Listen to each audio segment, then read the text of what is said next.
Hey everyone, welcome to Pie's Kitchen. So today I am sharing with you my mother-in-law's famous turnip cake recipe, which is also known as lo bako in Cantonese.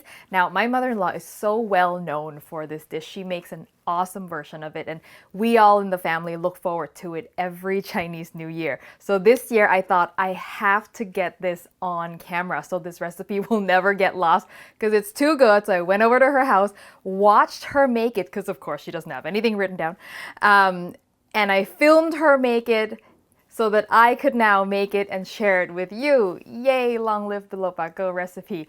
And it's a bit of prep work, but it's actually really easy and it's so delicious.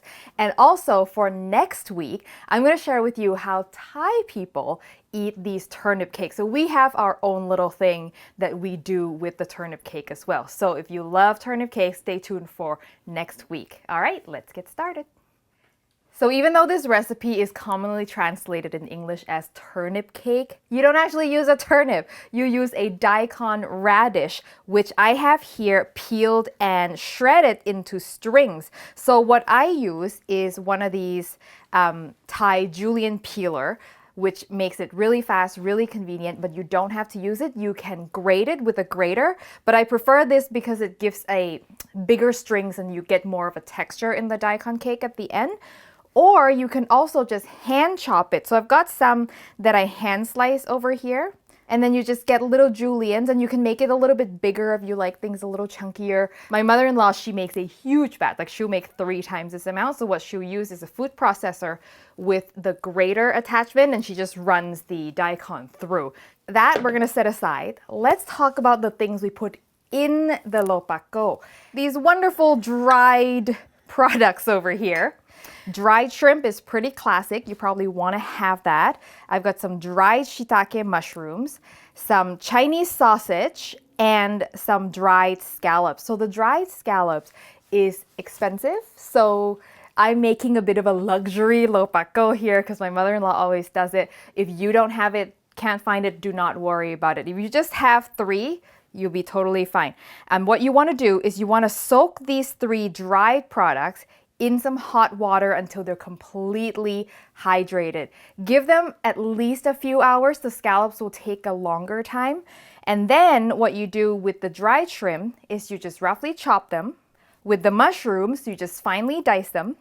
With the Chinese sausage, which you do not have to soak, do not soak your Chinese sausage, just finely dice them like this. And with the scallops, I just want to show you because a lot of people don't work with dried scallops very much. It's actually the first time I've worked with dried scallops. So once the scallops are completely hydrated, so you see how much bigger they get, and they'll shred really easily into strings, okay? And that's what you do. You just shred them into little fibers, just like that. And the dried scallops give such a lovely seafood umami flavor. I can't describe it. Like these things smell so good, like dried squid type smell. If you've ever had dried grilled squid before, so good. Okay, so there's my scallop. And also I should note that the water that you use to soak these things, you want to keep because that is flavorful water that will add into the cake itself, adding extra flavor. And that's pretty much all the prep. There really isn't that much. Let's get cooking. So the first thing I'm going to do is render out the fat from my lapchung or my Chinese sausage. At this point, keep your heat quite low because these sausages are quite sweet. If the heat's too high, it'll burn quickly and it won't have a chance to render out the fat. So you see how much pork fat has come out? Yes, that is exactly what we want. Now, what I want to do is saute all my other seafood ingredients. My scallops go in and my dried shrimp and mushrooms, which I guess is not a seafood, but you know what I mean. And I'm going to saute these until they start to toast and become really aromatic.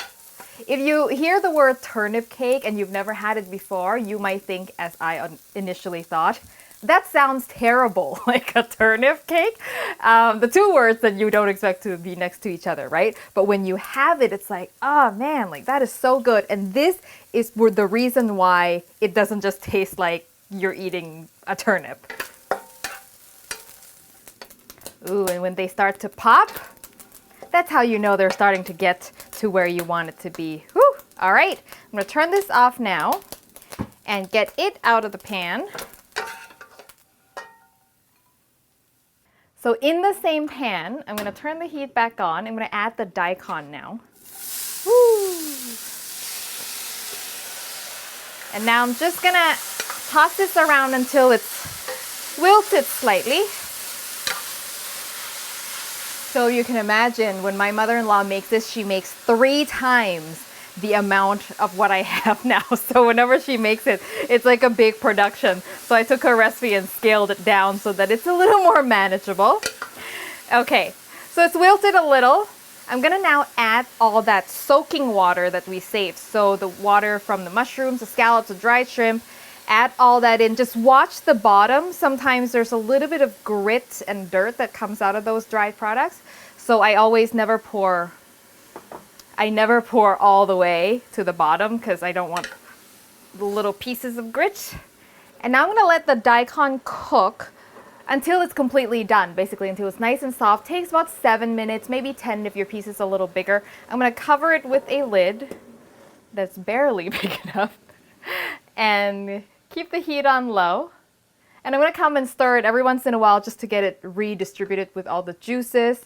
We'll be right back. Okay. Ooh. Like daikon noodles. I'm gonna drain the daikon in my sieve here. And the key, and this is why this recipe tastes so good, is we are gonna save all of that cooking liquid because that has all the flavor from all the things that we soaked and the flavor of the daikon as well. You see some recipes where they cook the daikon and throw away the cooking water. You're not gonna get as good of a flavor that way. Get this in, and I want to press everything out because I want to measure how much liquid I have at the end of the day. So you want to definitely press out as much water as you can.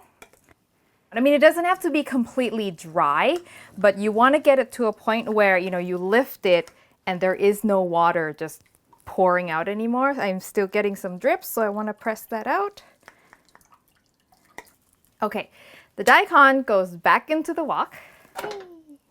And now with this liquid, I want to measure out 1 cup of water. And you should have just about a cup. If you use 1 cup of water to soak your mushrooms and your scallops and your dried shrimp, you go through this whole process and you're going to end up around 1 cup. If you don't have enough, add just a little more water. If you have too much, just pour out that extra little bit. You shouldn't have a ton of extra. And my gosh, it's like I planned for it. I have exactly 1 cup of liquid. I'm gonna let this cool just a little bit, just until it's warm. Meanwhile, I am back in the wok. I'm gonna throw in the seafood. I keep wanting to call it the seafood mix, but it's not just seafood.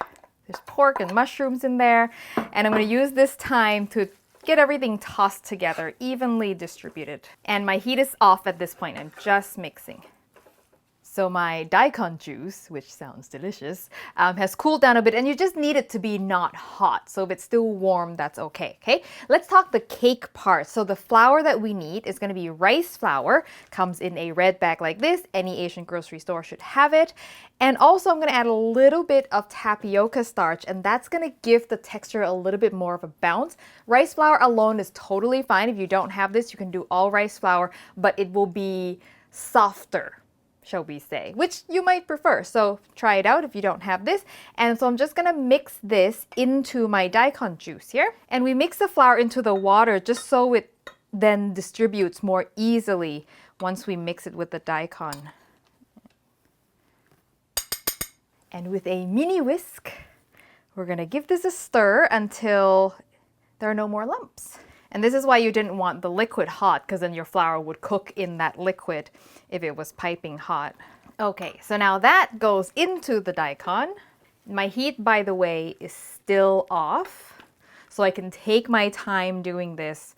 If I keep my heat on right now, it'll start to congeal and then I have to rush, but now I'm just taking my time. Okay, let's do seasoning before I forget. I'm gonna do just a little bit of salt, some sugar, white pepper, And I'm doing quite a bit of white pepper because I like that flavor. And just a little bit of vegetable oil. I'm using avocado oil actually for some extra lubrication. I'm going to give this a quick mix. And I can turn the heat back on now actually. So I'm just going to do medium heat. And I'm just going to mix this until this becomes a thick paste. Now, even though we're still going to cook, we're going to steam the daikon cake. I keep calling it daikon cake. We're going to steam the turnip cake. But right now, as you can see, the liquid and the daikon are not together. It's pooling away from it. And so if we steam it right now, you won't get an even texture. So you want to cook it just enough so that the flour is no longer running away from the daikon, which is a similar technique that I used in my garlic chive dumplings recipe. And if you haven't seen that, you gotta check it out. I'll link it right here. It's so delicious. Yeah, as you can see, it doesn't take very long at all. So you want to be scraping the bottom. And that is it. I'm going to turn the heat off now. So now that we've got it nice and thick, I need to put it in a pan so we can steam it. So you can steam this in whatever container you like, okay? It can be lots of little ones, one big one, a loaf pan. I'm using a 7-inch round cake pan, which fits this nicely. You can do it in like an aluminum foil container as well. Whew. Now we want to smooth this out. Make sure there aren't any gaps on the side. Yay. And that's it. Now we gotta get the steamer set up. So I've got a new steamer set up here. You normally see me use my big steamer. I just wanted to show you another thing you can do is just put a bamboo steamer on top of a pot that's sort of the same diameter. Or you can also use one of these thingies and just put it inside a big pot. It's just, with this, it's a little harder to get out because you now gotta like dig your hand in through the pot. But whatever works for you. So now this goes on top. I cover it 1 hour. That's it, and then it's done. So it's been an hour. Woo. Just want to show you what that looks like. So to tell whether or not this is done, I mean, like, I've never steamed this for an hour and it not be done.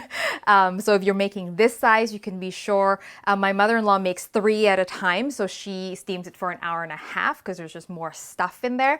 But a lot of people, what they do is they just use a toothpick, they stick it in the middle, they pull it out, and you'll get some creamy wet stuff on it, but it should look translucent. So as you can see, before it went in, it was white, but now it's sort of clear-ish. So that's what you're going for. You're not looking for the toothpick to be dry because when it's really hot, it's not gonna come out super dry. Surefire way though, my favorite way of doing it is I use a thermometer. I stick a thermometer in, and if that gets to 200 and above, you are done. And that's it. Now we can't do anything with it until it's cool, so I'm gonna go relax for a second.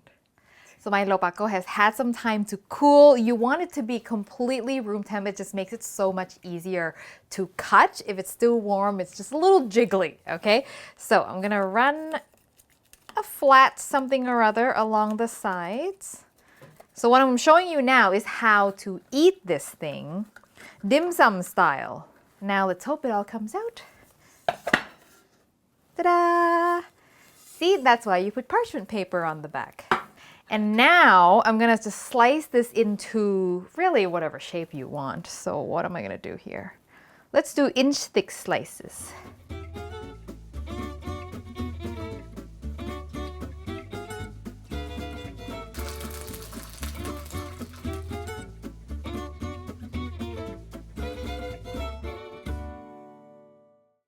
So you can eat this however you want, but I'll give you a suggestion for nice plating should you want to impress somebody.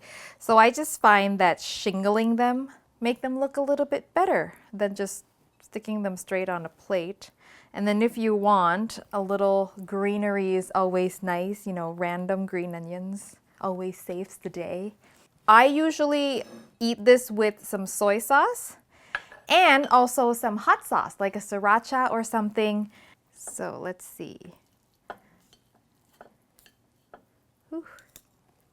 I just do a quick dip here, shake off, And then a dip here. If you're eating communally, you may want to just like use a spoon rather than dip, but hey, it's just me here.